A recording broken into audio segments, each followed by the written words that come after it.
All right. Well, welcome everyone. And again, I really applaud you for taking time out of your busy day to learn more. I'm a big component of continuing education, and I'm always in the middle of a book or a podcast or anything, a master class online, anything I can do to gather information. And I promise you, anytime you spend doing this will reap tenfold in your business.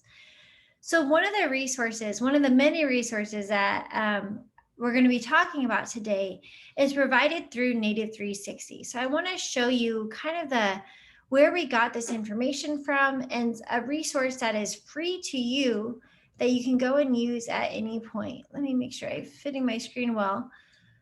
So if you just go to the Native 360 website, you don't have to do this right now, but I would encourage you to do this today or in the next couple of days. If you go to native360.org, there is a tool button right here called Small Business Tools. And if you click on that, you can go to this register for Initiate. Now, Initiate is a service that is free to you through Native 360 and really free to anyone. So even if you're not currently working with Native 360, it's a tool that's available for you. And on this website, there is just a wealth of information about a handful of topics. Right here, you see startup, money, marketing, management, and then more about Native 360. So there are all sorts of calculators on here, examples, resources. So what we're going to be talking about today is choosing a social media platform. Now, while I've taken this information and kind of reworked it to what I felt like was probably most important for today, if you'd like to go through this, it's going to be a lot of the same information, a lot of the same examples, just maybe explained in a little bit different way. And so it is right here for you. And not only this tool, but then look at this. If you're interested in social media, there's a lot of other tools that are available for you. So, like I said, I would really encourage you to go to native360.org, click on the small business tools, and register for it, Initiate if you haven't already. Okay, so now I'm going to go ahead and share our notes from today. So, I guess before we get started, if anyone wants to chime in, on a scale from 1 to 10, 1 being maybe I don't use social media at all, and 10 being I'm posting maybe 4 to 5 times a week for my business, what level would you say that you guys are at? Does anyone want to chime in or put it in the chat box?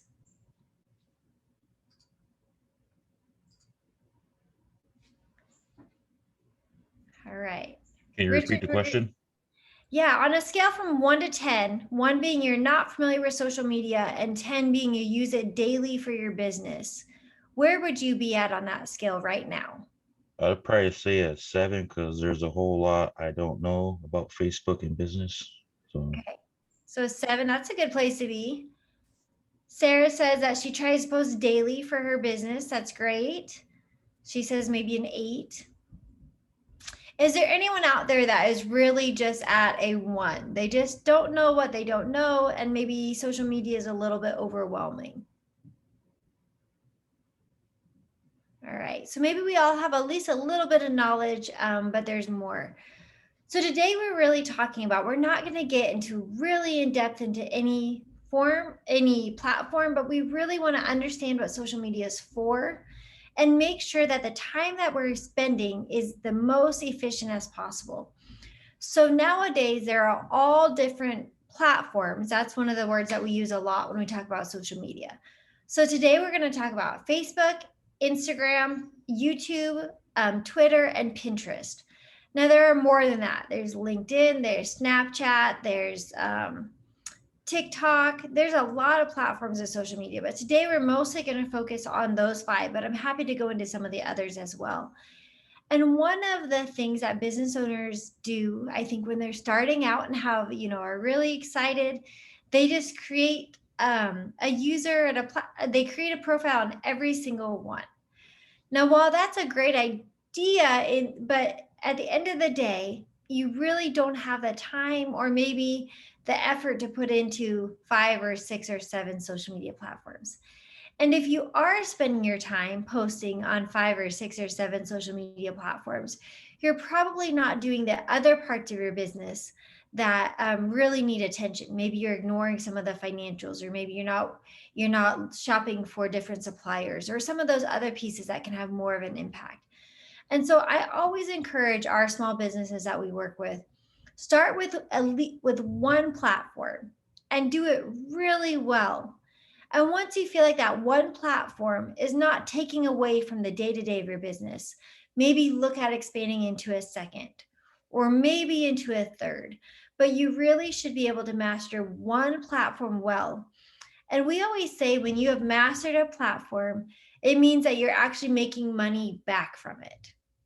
So things that you're posting, you can see that revenue coming back to your business. So if you're just posting just to post, that's really not a good return on investment.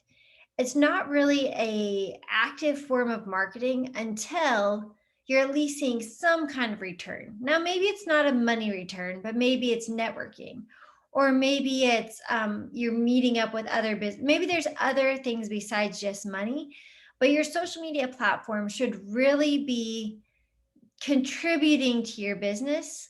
And if it's not, you might want to reevaluate what you're doing or the amount of time you're spending or switching it up a little bit. Because if you're just posting to post, that's not always a great use of your time. All right, well, let's dive into the notes here. And again, I really recommend you jump in whenever you have questions or post them in the chat box if you don't want to unmute. And we're going to get started here.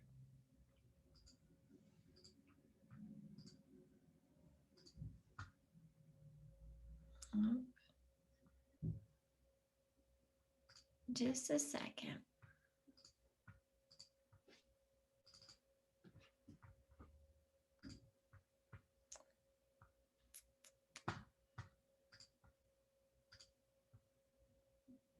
All right. Here we go. Can everyone see that okay? So these are the notes that were provided for you. So everything that I'm going to go over today was provided for you as well. So what we're going to be talking about today again is choosing a social media platform. So let's go kind of through this number one. The first thing we like to talk about are what are your goals for social media? And oftentimes that's not something that people actually think about. They just often think, well, I listened to this podcast, I read this book, and they said you should be on social media. But really, we like to talk about, okay, what are your goals? Are your goals brand awareness? Oh, hold on just a second. Are your goals brand awareness? Is your goal to increase sales in your store? Is your goal to increase sales online? Is your goal to turn your leads into customers, turn your customers into advocates, or is your goal to create an online community around your business? So these are just an example of some of the goals of social media. And it's important to really recognize what that goal is.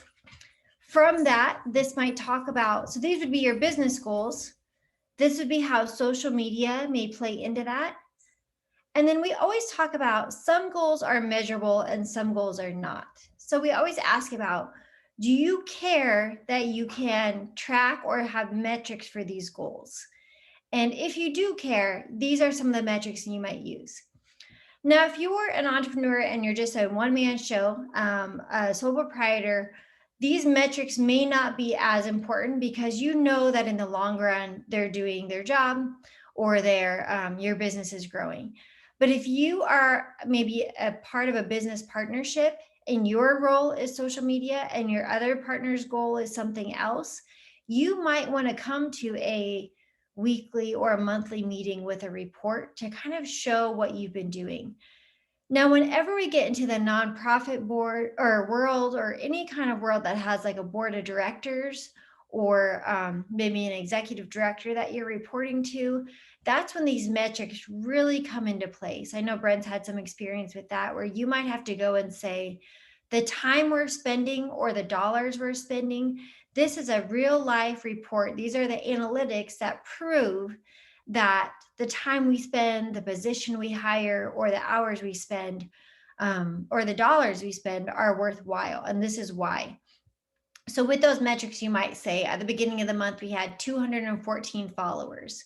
Now we have 360 followers. That's an increase of blank percentage. And that's why this is important. And so that's something to think about. If it's just you, those metrics may not be important. But one of the reasons that we love social media as a marketing channel is that we can have those metrics and they're free. So by printing off analytical reports and by showing those analytics, it can really show real life numbers versus just maybe a billboard or something where those aren't as trackable. All right. One of the business goals that isn't on here, but I guess this month especially has been a conversation we've been having almost daily with social media. Right now, one challenge that is facing almost every business right now is recruitment or hiring.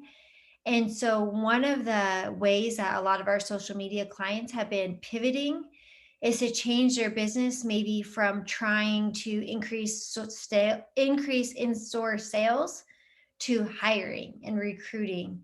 And so that's a way that's been a business goal that I don't know has really been a business goal up until the last couple of weeks when every business is trying to hire and trying to retain top talent. Let's go to number 2 here. So let's talk about some of these platforms that we mentioned. So every type of social media has its specific goals and is used to utilize in certain ways. So if your goal was brand awareness, you might want to look at some of these platforms, and brand awareness stands out for Facebook, Instagram, and YouTube. Now, brand awareness isn't as big in LinkedIn, Twitter, or Pinterest. So if your number one goal is brand awareness off of this list, that might be a way to kind of determine what social media platform either you want to join or maybe that you want to put more effort towards. So let's go through these a little bit. Let's look at that best four because that's important too as we're trying to think of, what do I want to share? So Facebook is going to be best for product photography, product video, advertising, e-commerce. E-commerce means you can sell right off the website, driving traffic to your website, and creating private groups. So if those are all things that you want and your goal is brand awareness, engaging your leads, engaging existing customers, and creating an online community, Facebook might be your preferred platform. Now, I will say I live in Grand Island, Nebraska, and I would say that Facebook is often our preferred platform just because it reaches a general audience and it does check a lot of the boxes that we're often looking for. Now, Twitter is another platform that is very popular today, and Twitter is more for engaging media, brand awareness, and engaging existing customers. Now, the Twitter is best for real-time interactions, customer service, events, news, product announcements, product videos, and driving traffic to your website. Now, you can see that the best for Twitter, one of the top things is real-time interactions. Now, this is one reason why Twitter isn't a preferred platform for myself. And it's because I'm not often on social media, especially when I'm out and about. I am at my desk if I'm checking something, but I don't necessarily want to have to be posting as something's happening. And so that's why Facebook's a little bit stronger for myself because I can go back to the office the next day. I can compose a post where Twitter really needs to be real time. Twitter is not a platform if you want to say, last week we had a ribbon cutting. And for the Twitter world, you really want to say, in 2 hours, we're having a ribbon cutting. Come on out. We're doing a ribbon cutting right now. Here's the video. It's definitely more for real time interactions. Instagram's next. That's great for photography, videography, visual stories about your business. So if you have a brand that is very visual, maybe it's a jewelry company, or maybe it's a bakery where you can take a lot of amazing photos, Instagram's going to be a strong platform for you. Now, if you're an accounting office that you're dealing with numbers and a lot of private information, Instagram's probably not going to be your best platform because it's not a very visual industry. And if you're working again with things that are maybe not public knowledge, maybe you're a welder, but the things that you're welding are proprietary and so you can't show them, Instagram is not going to be your preferred platform because it does have to be very, very visually focused. So if you have something that you could take a picture of every day or 4 to 5 times a week, Instagram is going to be a great platform for you. And it is definitely, we're going to talk about the age groups for different platforms, and Instagram is definitely for that slightly younger audience, and very visually focused. Now, LinkedIn is something that is great for industry news, for job postings, and for thought leading articles. So, we always talk about that. You can kind of view social media platforms as different outfits. So, Facebook might be your business casual. Twitter, might be your on the go outfit. Instagram might be your very like colorful, fun outfit, where LinkedIn is definitely going to be your professional. So in LinkedIn, we definitely use professional language. We don't use emojis. We don't use really sarcasm. Instagram is gonna, or LinkedIn is gonna be our professional version. But let's say that let's say you're an accountant and you're trying to connect with other accountants. LinkedIn would be a very professional way to do that. YouTube, if you like sharing demos, how-to videos, YouTube is going to be your best platform for that. YouTube has People will watch long videos on YouTube, even as much as 2 or 3 hours nowadays. So we had a client that restores those little metal Tonka trucks, those old trucks that you find in a sandbox, or maybe he finds them in a field or at an antique shop, and he will pressure wash them and scrape them and sand them and paint them and add in new electrical. And it's a very unique business.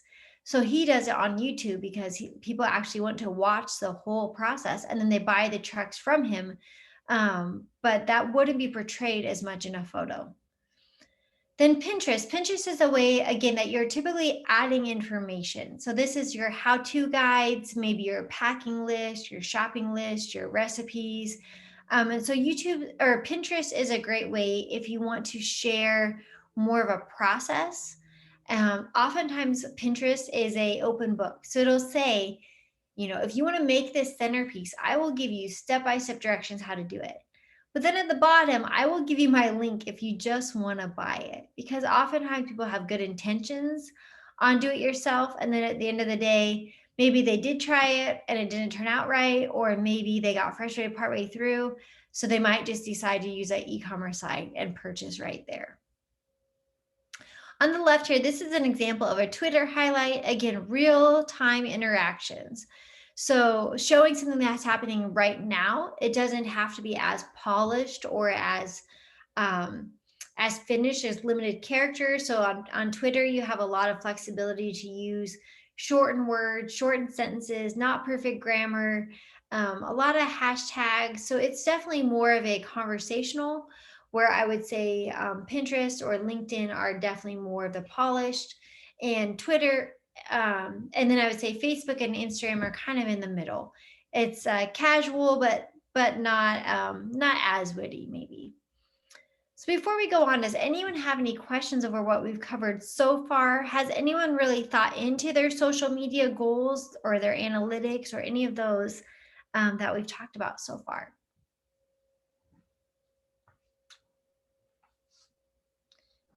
All right.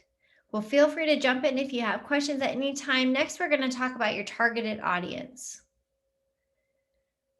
All right. So when we're choosing a social media platform, we need to make sure that the audience that we're selling to, or that our ideal audience fits the platform we're using. So the best way to find out what platform your target audience is on is to ask your existing customers where they spend their social media time. So let's say that you're always posting on Facebook, and then someone says, yeah, I didn't see that you had that sale. And you say, well, it was online. And they say, well, where? And if you say, well, I put it on Facebook, and they say, oh, I only have Instagram.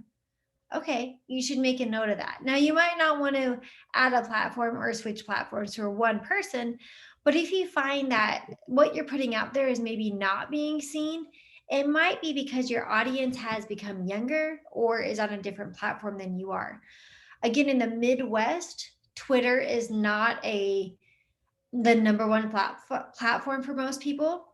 But if you go out to either coast, or especially like if you went to San Francisco with the college crowd, Twitter probably is the number one platform.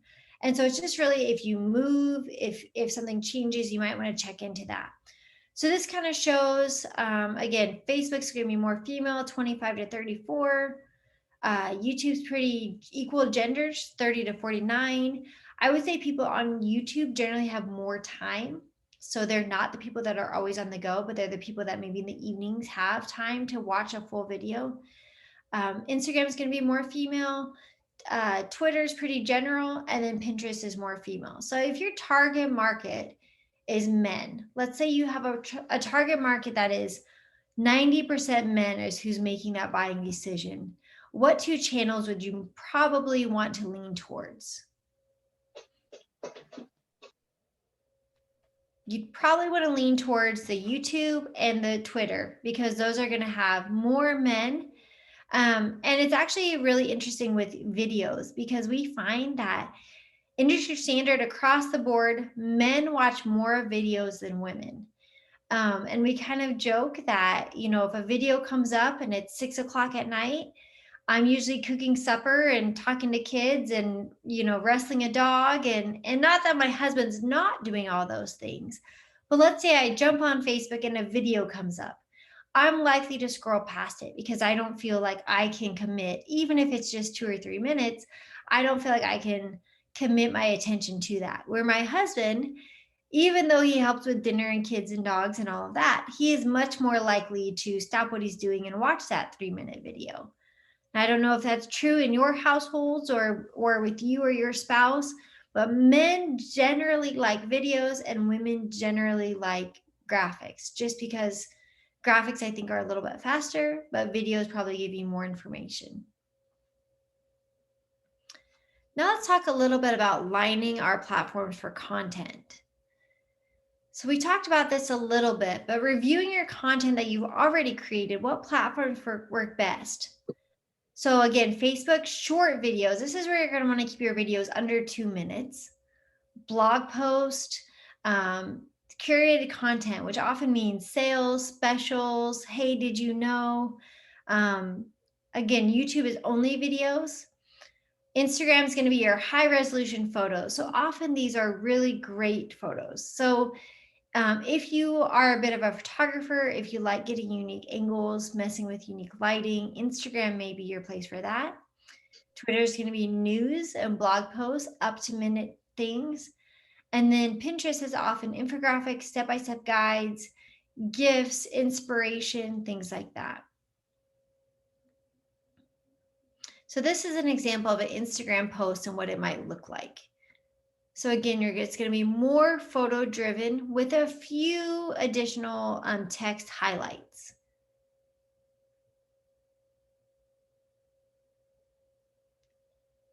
Do you have any questions? I guess, is anyone else, do you feel like this is pretty in line with your demographic as far as the ages and then what content goes on? Does anyone have any questions or anything they want to talk about when it comes to the target audience or the content? Everybody's good to go? All right.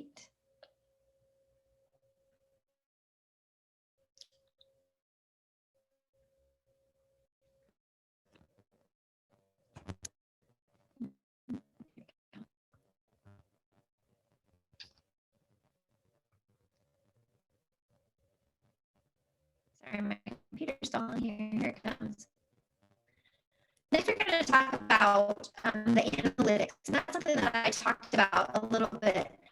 And really basing your platforms based off of the analytics we have. Now, I would say it's a good and bad thing about social media that they really do, the social media platforms really do track who's on them, how much time they're spending, what time of day they're spending, how many times they're going to external links, every single thing. So in a almost creepy way, the social media platform that you're on personally or that your client's on, they know a lot about how highlights of everyone on their page. You could get it as a bad thing, I don't want them to know all that. But marketing side, if you get a good effort, good side, you can really see which platforms are best based on the amount of time people spend, how much time they're on there, how many times a day they're on there. I know for Facebook, they say that anything you post gets lost within about 6 hours because there's that much content. And so if I want to post something and I want all of my customers to see it, there's a couple ways to do that. But one thing to think about is you have about a 6-hour window. So if I want to post something at 6 in the morning, but I know that most of my people don't get on until evening time, by 6 in the morning, it's probably going to get lost in their feeds by about noon. And so if I know that most of the people, let's say that I work with a lot of business professionals that may not scroll on their social media until about 6 o'clock at night when they get home from work and are cooking supper. So I want to be a little bit strategic about when I'm going to post. So if I know I have that 6-hour window and I know that most of my target audience is on social media at 6 o'clock at night, I might want to post it at 5:30, knowing that that gives me the whole evening as they're watching TV or relaxing at their house to do that. Now, if I'm posting on Twitter and I know that a lot of my audience is traveling early in the morning, maybe they're sitting in airports or catching flights, I may post at a different time, knowing that there's going to be time in the airport that people are going to be searching through Twitter. So that's always something to think about. And while you can look all the reports all day long, a lot of it is just common sense. Thinking of, is your customers, are they busy moms? Are they commuting? Are they professionals sitting at their desk? Do they have a flexible schedule where they're probably on social media multiple times a day? Or maybe do they work in a job that's very strict about cell phone use? And so they really don't have their phone in their hand. And just thinking through some of that. Now, obviously, there's not going to be a one size fits all perfect model, but just kind of start thinking about, if your posts aren't being seen, maybe it's because some of those aren't being checked. Just think through that a little bit. All right, I'm going to try to share my screen here again. Things are moving just a little slow, but I think we're okay.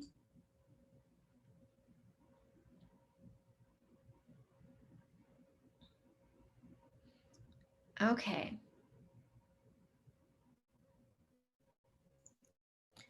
With the Facebook thing, can't you pay to have your advertisement shown at different times?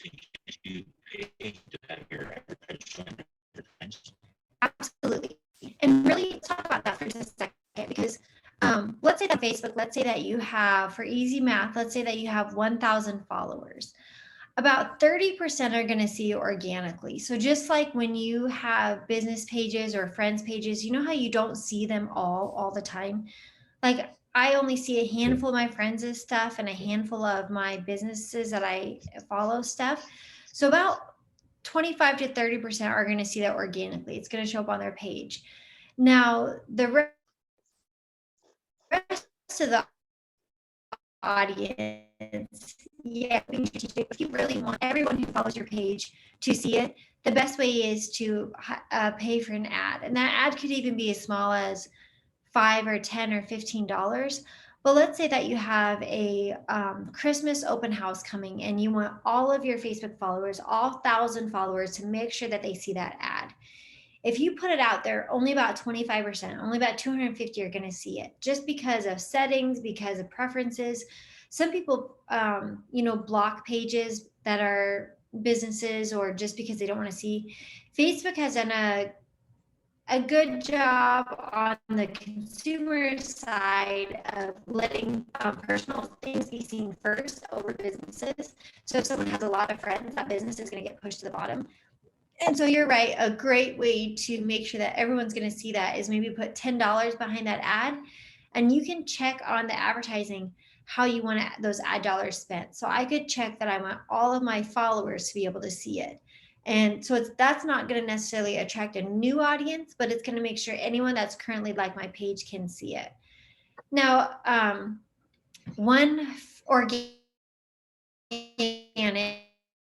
free tip, whatever you profile photo or top banner, whether it's on your personal page or your business page, that is going to get more traction. They're going to push that out to more people. And so every time you change that, rather than it going to 25 to 30%, it's going to be pushed more to about 75% of your followers.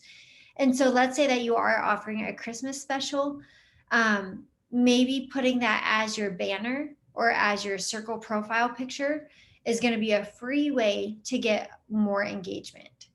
So that's one way to kind of cheat the system just a little bit. And it also brings good brand. Let's see that someone sees that ad.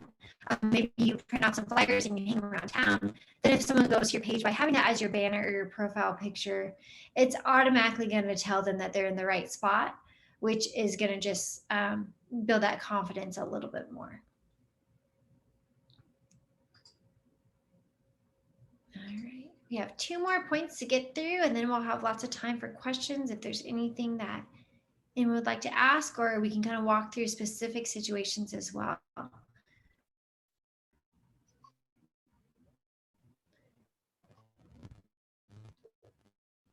Okay, so kind of like each platform's insights or analytics, you can measure and reach and the engagement of your post. Reviewing these insights often help you determine which content works and what time of day your audience is most engaged. Once you have some data that shows measurable results, you can adjust your content and your timing to ensure your posts are impactful. So let's go through this posting highlight a little bit. Posting your content when your followers are online is one of the simplest ways to reach. I get it as a business owner. Sometimes it's, at the end of the day, it's 10:30 at night. We finally are sitting down. Maybe we're finally on our laptop in bed or on our home office, and you're thinking, okay, I can finally post now. Well, if that's the case, depending on your target market, you might miss your majority of your target market. If most of your target market is online during the day or in the mornings, miss them. So one tool that you can use, that you can post even times you're not on your computer, is scheduling. Now, every platform has a different way to do it, but Facebook, I would say, has the most scheduling options. Instagram does have some. I'm not very familiar with Twitter scheduling. And I often get asked, there are different paid programs you can use. The most popular is called, you can kind of make social media multiple platforms at different times. Now, one thing we have found is that Facebook, Instagram, especially, when you use a third-party platform like Hootsuite, while it's convenient for you, those platforms don't really like, they would rather you be using their program. And so all of a sudden that 25 to 30%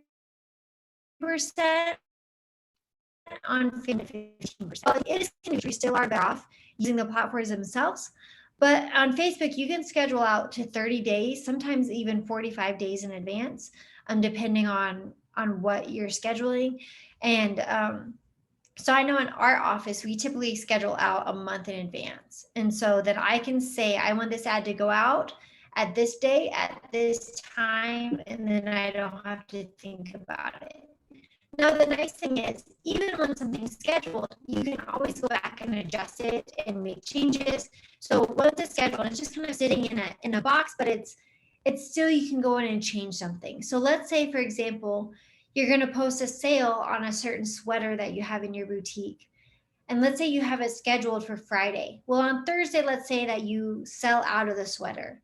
So you have to remember or set reminders for yourself, but you can go on there and I can either change that post or I can take it down. So just schedule, it doesn't that it's locked in. Another thing we say about scheduling is try to look organic as possible when you're scheduling. So let's say that you know that you want to schedule between 8:30 and 9:30 in the morning. We always recommend being organic about it. And instead of doing 8:30, I might do 8:32 or 8:37 or 8:41. And I know that's such a simple thing, but by using those kind of unique times, it's going to look more organic than having every post go out every morning at 8:30 on the dot. Trying to kind of vary that up a little bit makes it look like it's a real person doing it. All right, so you can kind of see here the analytics that these platforms have given us. So 74% of Facebook users check their Facebook at least once, and the average user spends an average of 35 minutes. Now, it's kind of funny because we find that people who are retired or semi-retired spend a lot more time. My husband's parents, my in-laws, they are retired and are at home, and I would say they spend 2 to 3 hours a day on Facebook, just looking at pictures and following up with people. So they spend more time than maybe someone who's a busy working parent. And you can see for Instagram, 30 minutes, and then Twitter, 42% every day and 10 minutes. So again, if this is something, this is why Facebook right now in the Midwest is still kind of the winning platform. If the age demographics and everything work out, because it is the most checked and for the longest amount of time. Okay. Okay, what should you share? This is what we get asked a lot, and so we can kind of go over kind of the do's and don'ts. First of all, we'll do the don'ts because they're very simple. You should not share anything that you would not talk to a stranger at the grocery store about. That's kind of our rule of thumb. So typically, you're not going to share religious views, political views, controversial topics, anything obviously that's R-rated, any kind of nudity, just the common sense. And sometimes there are exceptions to the rule. Now, if you are a church, obviously posting religious is going to be part of your business, but also just being now, as you're sharing things, especially if they kind of are on that controversial at all, make sure that as discussions happen, you always take them off the public screen as fast as possible. So let's say you post something and someone posts something on that's negative, and they say, well, I was in your store. And so maybe you do something nice post, like, we're always here to help. And someone says, that's not true. No one helped me. I waited around. The best thing you can do is just to publicly acknowledge that. So you'd message them back and say, Dear John, I am so sorry that happened. I'm going to send you a personal message, a private message on Facebook, and I would like to hear more details, or let's figure out a way to make this right. And so you publicly acknowledge, and then you want to do it as fast as possible. If you ever want to debate and say, what time did you come? Or maybe you were rude. You never want to get into the details publicly, just like you would never want to get into an argument publicly. As much as you can, you want to acknowledge it, that you're sorry, so that other people can see that you acknowledge his concern. And then you always want to take your private message, maybe just say that happened. Here's my cell phone number. I'm the manager, I'm the owner of the store. Please give me a call tomorrow during business hours, and I'd love to get more details. Now, sometimes when you take that step, they kind of chicken out and decide that maybe it's okay to kind of be a bully online. But when it comes to actually having a phone call, they will never message you or never give you a call. So just know it's your job to reach out and to extend that, olive branch and try to make it right. But it's also their job to be that other part too. So if they don't respond to you, just kind of take it as they must have kind of gotten over it. And we can go into more detail here in a minute, but let's talk about what you should share. So when people always say, well, I don't know what to post. So ask yourself the questions. Does it advance your ideas? So is this something that, is going to take your business and kind of share a little bit more? Does it educate, or does it entertain, and does it inspire conversations? These are all really good questions. We often recommend, what do you talk about daily or weekly? So if I own a mechanic shop, Maybe the daily or weekly conversations I have are, how often is your oil or kind of filters need replaced, or when did we get tires winter? So this is nothing that's shattering or, crazy conversations, but these are the conversations that I'm having daily or weekly. So if you don't know where to start, those are some things to share. Another thing to share are up and exciting things. Now, you don't want to share something if it's still maybe won't happen. So you're thinking of me, don't share this. Don't. If you're and someone like say, "Oh, you should come in next week. We're having a BOGO sale on all of our fall items." If it's something that you're excited about telling people, that's something that's great to share on your social media. So if you don't know where to start, I would recommend making a frequently asked questions list. What are the questions we get all the time? And kind of making a post on those. And your second thing would be what excited to share. Maybe you're excited to talk about a new color that you're going through, or maybe you're excited to talk about a new fabric you're using, or maybe you're excited to talk about a new printing system that you have. So I would recommend making a list of maybe your top 10 frequently asked questions and your top 10 things that you're most excited about. Even if it's something dorky, like we have a new fabric and it's so soft, that's something you're excited about. And then if you can kind of create posts from that, that gives you 20 posts right off the bat. Now, if you're new to social media, consistency is more important than how many times you share. So it's better to share if you can say, okay, I can commit to 2 posts a week, and you can do that consistently for the next 3 months or 6 months. That's more important than posting 20 posts in a month and then not posting again for 2 or 3 months. So people really want to see consistency. So if you can come up with your top 10 frequently asked questions and your top 10 things you're excited to share, that gives you 20 posts. And then decide how consistent, how often do I want to post? What can I stay up with? And schedule those 20 posts out accordingly.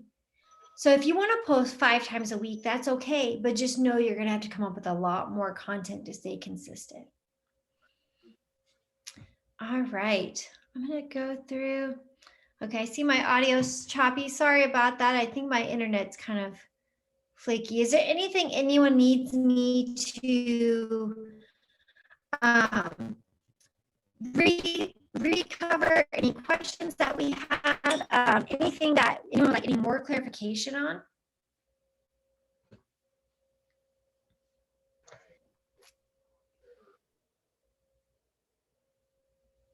All right.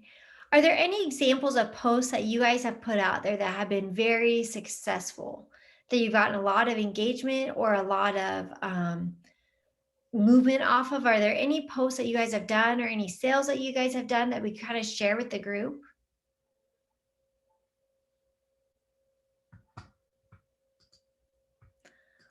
One example of posts that I always think helps with engagement are surveys. And on Facebook, there's a really simple post type that you can create a survey and you can add 2 graphics. So let's say that I owned a boutique and I said, what's your favorite fall look? And I could put something that's gray and black and maybe super fuzzy. And then I could do something that's maybe yellow and orange and maybe a little bit more tight fitting. And I could say, what's your favorite fall look?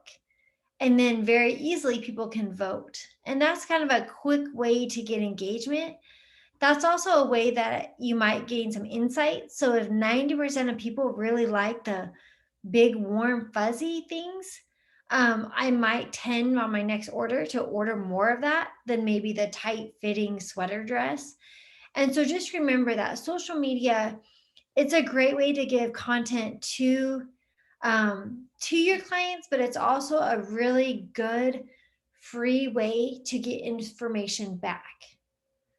You can also offer incentives. So you could say, comment with your favorite style of whatever it is. or comment on when's the last time you did this or whatever it is. And then maybe it's, the winner will get a free $25 gift card, or we're going to do a drawing for something. Or so that's a good way to get engagement. People really love drawings, giveaways, incentives, things like that. People really like that kind of stuff. And so maybe it's once a month finding some kind of giveaway. Maybe it's even something simple. But finding a giveaway, a coupon. If you don't want to give away a gift card, you could always say, we're going to put out this survey or this fun thing. Place your favorite meme in the comments, and you'll be entered to receive a 25% off shopping spree. Now, by giving a 25% off coupon versus $25, that affects your business in a different way. Because if you give someone a 25% off shopping spree, they still have to spend money for it to be good. If they don't come in your store, you're not out anything. Where if you give them a $25 gift card, you're really pledging to give away $25. Now, most of the time, they're going to spend more than that. But in theory, they could come in and spend $25 even. So sometimes to think of it as a percentage off makes them have a little bit more skin in the game. All right. Is there anything else on social media? We can always talk about how often to post. And we went over that a little bit, but every platform is going to have a different recommendation on how many times to post. So that might also affect which platform you choose. Now, Twitter is the most. They recommend posting 8 to 10 times per week, which is a lot. And again, it's in that real time. Instagram is going to be 3 to 4 times a week. Facebook maybe more that 4 to 5 times a week. Now, you sure don't have to do this, but if you wanted to do it to their full recommendations, Pinterest may be more like twice a month, and LinkedIn may be more like once a week. So kind of also based on your commitment, that may alter which platform you choose as well. But again, the most important thing is staying consistent. So if you're going to post 3 times a week, then make sure you can do that every week. As business owners, oftentimes we can't post because we're busy, right? We're busy running our business. And oftentimes social media comes last. And so we think, oh my gosh, I'm so busy this week. We had so much inventory and we had this open house and then we had a big sale and I'm so busy that I can't post. And that's generally what happens.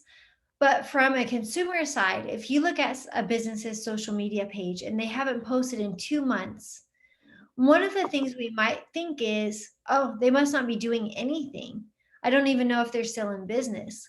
When oftentimes that's the exact opposite of what the case is, but that's why it's really important to be consistent. So if you can only commit to once a week, that's fine, but just make sure that you're posting once a week, every single week. Richard, you put something in here. You post ads on Facebook and post videos on Instagram. Yeah, that's great. And Instagram and Facebook, because they're owned now by the same company, they do work pretty hand in hand together. So I would say that if you're going to choose 2, Facebook and Instagram, you can post the same thing on both platforms just by clicking a button saying post to Instagram as well. It is a little bit different content, so you're going to get the most bang for your buck by creating more driven artistic photos for Instagram and a little bit more content or text for Facebook. But while you're starting out, it's okay to just click it and post the same thing on both. That's going to reach both audiences without putting in additional work. All right. Well, we have about 5 minutes left, and I'm always happy to stay after. The Instagram videos appears on your story. Yes. So on Instagram, you are able to post. And I know Instagram is doing more to allow more videos on their platform. A few years ago, it was really just photos, but they're doing a lot more to allow video as well.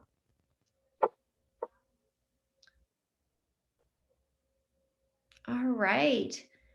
Well, if there's no other questions, I would like to, say I'm really excited to see you guys next week as we tackle some of those basic accounting terms. Next week, maybe we'll encourage you. I know that this is kind of tax time as we're getting stuff wrapped up and hopefully keeping our tax information in order for next year. So I'd really encourage you to, if you can attend next week, I would love to see you and talk to more about that. We do have a quick question here about what about Snapchat? Now, that's a great question. So Snapchat is for kids. Snapchat is actually, it is like I have a 16-year-old and Snapchat is her primary social media platform. So she uses it for her messenger. She doesn't use like a text message like we do. Her and her friends all use Snapchat as their messenger. And so while it is the primary platform for younger kids, one really interesting ways that businesses has used Snapchat is they've used it kind of as a select, like you've heard it here first. So I know that there are realtors that use Snapchat as if a home just comes on the listing or maybe a home is about to be listed. They'll drive by that house and they'll take a picture of it and they'll snap it out to their Snapchat friends. And that's kind of a like before it's on the market, you saw it here first. And so Snapchat may be a way, let's say that you are going to have a special, maybe you're going to have one item that's a feature item of the week, and maybe you only put it on Snapchat. But usually it's not used for general business unless there's something in your business that changes or is a hot item that you want people to see. I know boutiques will use that. Well, they'll put out something that's only for their Snapchat friends. So it's kind of like an inclusive club that you could be a part of. That's a great question. All right. Well, I'm happy to stay on here for a few more minutes. If you have any questions, please stick around. And otherwise, I'd love to see you guys at 9 o'clock next Wednesday. And between Brent and Pete, they can help you get situated on that. And make sure to go to native360.org, register for the initiate. It's completely free. It just got 1 minute to register. And I would encourage you this week to go on there and really look at them. There's so many tools. It's almost as much as a college business class on there. So take some time and really use those tools because they're free to you through Native 360. All right, we'll see you guys next week.